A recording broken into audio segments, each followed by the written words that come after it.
Information Station 1370 WOCA. Ocala.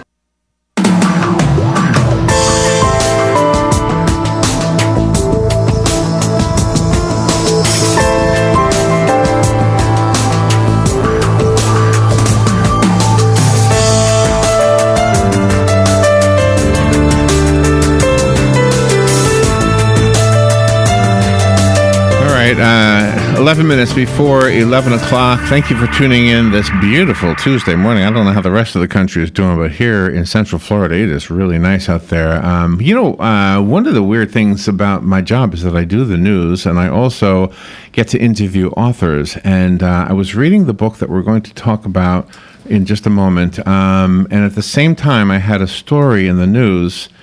And I was thinking, oh my gosh, it's almost like I'm looking at the news in the book, or the book in the news. Marie Sutro wrote the book called Dark Associations, and she's on the phone right now. And you might remember, was it a week ago or so, we had this story of a lady here in Orlando who was driving an Uber car. She was trying to make some extra money for herself, and it was a Lyft car. Lyft, Yes. not that it really matters.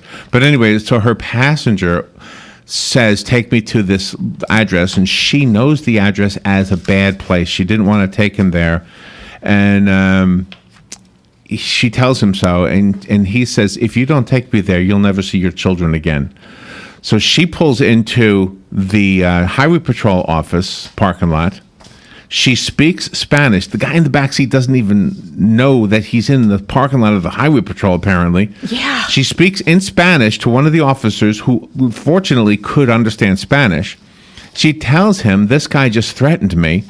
They arrest him. They find on him a gun, duct tape, a knife, right? Wasn't it a knife? Yeah, and exactly. a glove. So this guy was clearly going to kill her. Kill her, right? That's right. Oh my gosh, and torture her. Now, I'm not saying it's exactly like Marie's book, but it's just the idea that people do so horrendous things. All right, so I'm not going to blow the story because this is a novel, but I just think this is one you're not going to put down. Marie Sutro is on the phone, a native of San Francisco. Is that where she is right now? I don't know. Good morning, Marie. Good morning, Larry. How are you? I'm doing well this morning. Out here in California, we've got some well-needed rain, so we're pretty ecstatic. Oh, good. See, I like that kind of talk. I'm not a good one at talking about murders and things like that, but so, This is a page turner, though. You can't I put know. it down. Could you hear my intro? Hopefully you could hear my intro. Yes, I did. Isn't that crazy that there was somebody? I mean, I would be afraid for my daughter to drive, because you never know, right? Somebody could. I don't know. Absolutely, Larry. I kind of go around with that attitude of, but for the grace of God, sometimes we don't know what's out there or how close we come sometimes. In that case, she was able to see the warning signs. Some of us, walk right by someone, or it's a neighbor or something else, and we have no idea. I know. And yeah, when you see the photos, and the worst part about the real story, we'll get to the novel in a second, but the worst part of the real story is they arrested him and then he got out on bail. How crazy is that? I know, that's disgusting. How crazy is that? So I guess to shift over to writing books, does the news ever give you ideas on how you can, because some of these things in your book are actually from historical crimes, like some of back in the Sherlock Holmes days, right? Absolutely, and it's interesting because there's so many things that have happened, and I think it's kind of one of the aspects of life that's always drawn me.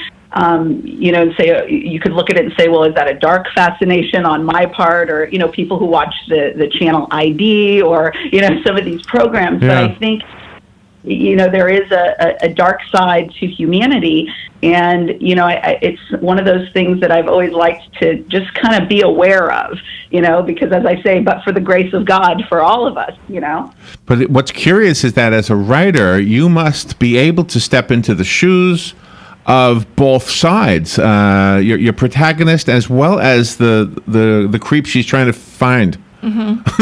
Exactly. Absolutely. And in this book, In Dark Associations, it is a psychological thriller. And that was something I was very captivated by just myself. As I said, I've kind of always had a fascination. What makes these folks tick? Why do they do what they do? And there's, a whole spectrum of people out there doing these things. But yeah, it is kind of hard to step through the looking glass, as it were, and put yourself in a different type of mindset. Wow. So do you write in the dark? Do you keep what do you do? I would be afraid to do anything. I'd be scaring myself. Well, it's funny. My husband and I, we joke around a lot and say, for God's sake, God forbid anything ever happens to him or anyone that I am close to, because the first person the cops will look at when they see my search history right. and all of them. Right. That's what's really amazing about this book, because since your great-grandfather and your grandfather and your dad were all police officers, this is something you grew up with, and you must have had different observations throughout all of those years.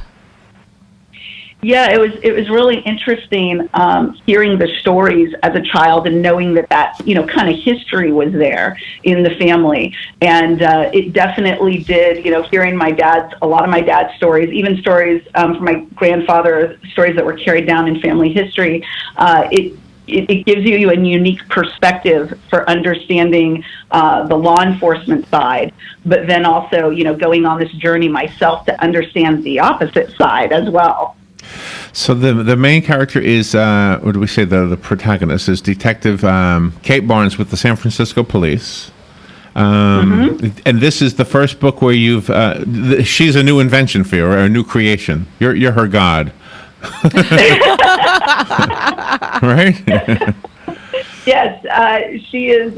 She's a little piece of my brain that popped out one day, and I very much love her. In fact, she's going to be coming out in the next book, and for folks who buy this one, they'll get a little excerpt of the next one, so they kind of know where her story is going.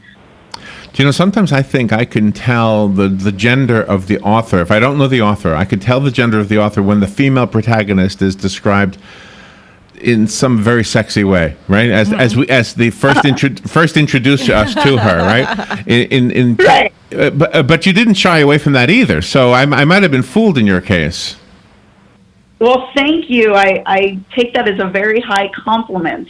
I when I went into this, I didn't want to be kind of biased in either way for any of my characters. I wanted to give them a true and real representation that would resonate with everyone, not just women. This is in the modern world. You've got iPods, iPads, whatever they call them, and this is not in history, but the crimes resemble crimes from history. I wanted the listeners to get a sense of what the book is about. And the bad guy, what's his name? Do we have his name? Do we know his name? The Tower Torturer. Yes, the Tower Torturer. Okay, so he's copycatting history, so he must be a history buff. A normal bad guy wouldn't even know what happened in history, right? Or am I wrong? Well, what's interesting is, his methodology and the style of dispatching his victims, let's just say, you're right, does have these ties in history. So yes, you'd look at it and say, oh, does he have to understand history? Unfortunately, you look at a lot of crimes. This was something that intrigued me as well. A lot of crimes that are committed. Sometimes it doesn't look like people really have this knowledge, but once people go to that dark side, there's almost like a dark pool, Larry, where people just keep drawing from it, and whether they intentionally keep doing the same thing or not, you see these types of crimes reappear once you really start to look at forensics and really study it over an extended period. You give people reading pleasure and a chance to exert their mind by writing these Kate Barnes novels. But you also do something awesome. You volunteer with the California Library Literacy Services, and since you're helping adults with their reading and writing skills, you never know how many you will influence to become writers themselves. Mm-hmm. Yeah, that is a definite joy for me. Reading has always been a huge passion. In fact, the joy of writing came out of that the idea to be able to walk into a magical world and have some sort of adventure that maybe I'll never have the chance to have in my life, whether it's stepping back in time, moving into the future, going to another planet, and, to be able to help other people, even on a more fundamental basis, to read a prescription bottle or to, be able to figure out what floor in the hospital to go to. It's just, it has called to me on so many levels, and it's an organization I'm extremely proud of. The similarity between the different murders in the book is that they're all blonde-haired, blue-eyed, right? Am I remembering right? Yes. And yes. And so that kind of gives Kate a clue. But these are also her friends or her acquaintances, right? Yes. So it's definitely a struggle for her because you're not just dealing with, where for many officers they try to, keep things a little bit at arm's distance. Yeah. This is into her inner circle, so now it's a personal quest as well. Scary, yeah. Oh my, it makes it even more scary.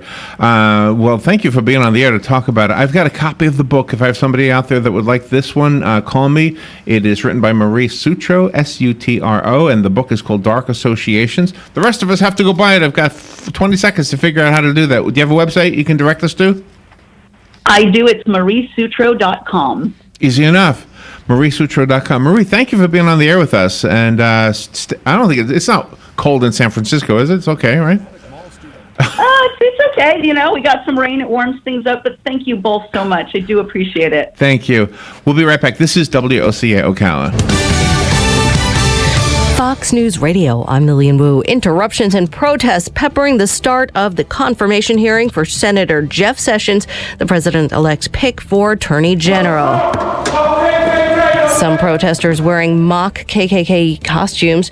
Senate colleague Democrat Cory Booker will testify against Sessions, expressing concerns about his voting rights record. Senator Sessions, in opening statements, telling the committee, "You know that I revere the Constitution, that I'm committed to the rule of law, and you know that I believe in fairness, in impartiality, and equal justice under law." And closing arguments today in the sentencing portion of the trial for the Charleston church shooter. Dylan Roof, who last month was found guilty of 33 charges of hate crimes and civil rights violations for his admitted racially motivated attack. Fox Radio's Evan Brown, Fox News. We report, you decide.